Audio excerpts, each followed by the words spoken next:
চাঁদাবাজিতে অতিষ্ঠ হয়ে একাট্ট গ্রামবাসী, প্রতিরোধ গড়ে তোলার হুঁশিয়ার। মোহাম্মদ শাহিন এর চাঁপাইনবাবগঞ্জ থেকে পাঠানো ভিডিও চিত্রে থাকছে বিস্তারিত।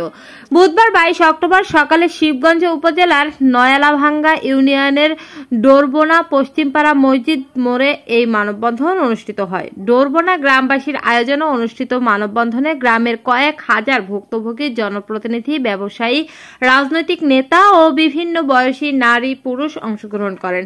মানববন্ধনে বক্তারা বলেন, দীর্ঘদিন ধরে ডোরবোনা গ্রামে একটি চাঁদাবাজ চক্রের অত্যাচারে অতিষ্ঠ গ্রামবাসী।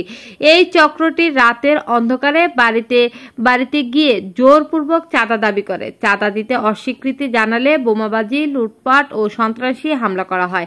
এমনকি চাঁদাবাজি করে উল্টো হুমকি ও মামলা দেওয়া হয় ভুক্তভোগীদের উপর।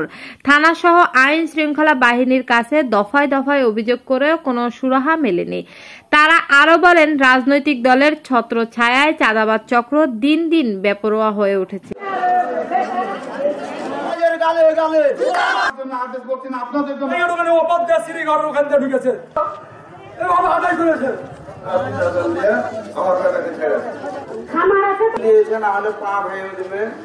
দেশে থাকতে দেবে না।